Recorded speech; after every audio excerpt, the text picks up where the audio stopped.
Welcome bank दोस्तों।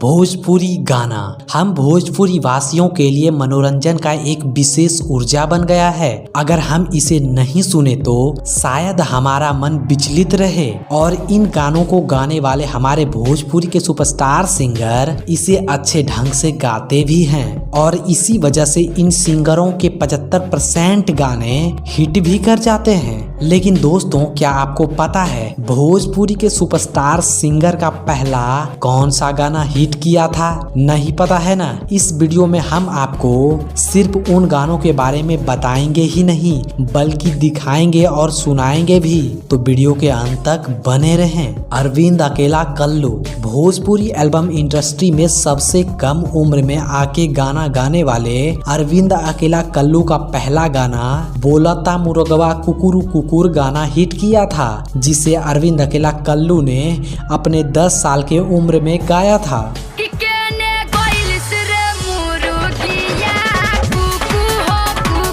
नीलकमल Singh sad गानों के बहुत ही खतरनाक सिंगर नीलकमल सिंह भी कल्लू के ही तरह छोटे उम्र से ही गाना गा रहे हैं। नीलकमल सिंह का 12 साल के उम्र में एक गाना हिट किया था और इस गाने का नाम मौसी के चुम्मा ले लो ह पापा मम्मी के जाके बताएम नाम का गाना था, जो कि एक ब्लॉकबस्टर गाना साबित हुआ था।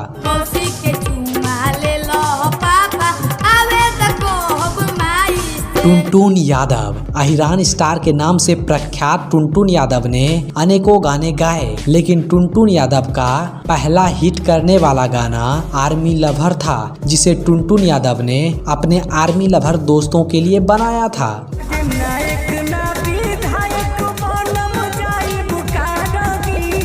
अंकुश राजा वर्तमान समय में अपने गानों में एक भी अश्लील शब्द नहीं गाने वाले अंकुश राजा दोनों भाई भी बहुत दिनों से भोजपुरी गाना गा रहे हैं। और अंकुश राजा का पहला हिट करने वाला गाना और ढोड़ी पे लिख दी सासाराम नाम का गाना था, जिसे सिर्फ अंकुश ने गाया था।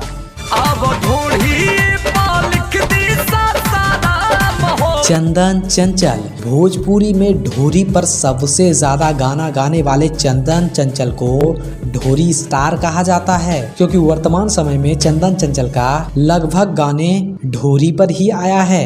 अगर हम बात करें कि चंदन चंचल का पहला कौन सा गाना हिट किया था, तो वो गाने का नाम मरले व पैना से था।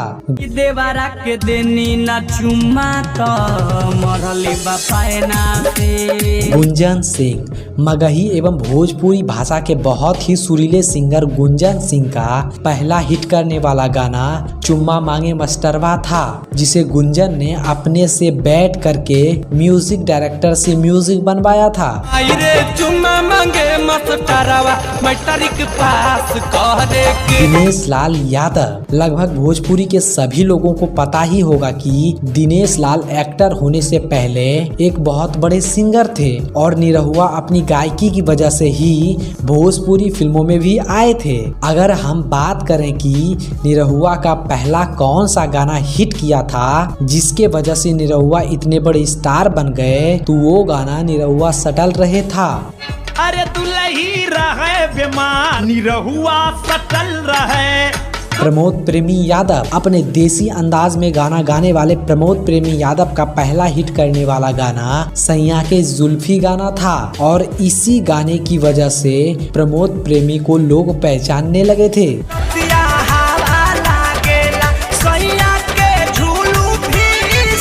रितेश पांडे ने म्यूजिक से ही बीए किया है। रितेश पांडे का शुरू से ही म्यूजिक में ही दिलचस्पी था और रितेश पांडे का पहला हिट करने वाला गाना करुआ तेल था। करुआ तेल गाने की वजह से ही लोग रितेश पांडे को पहचानने लगे थे।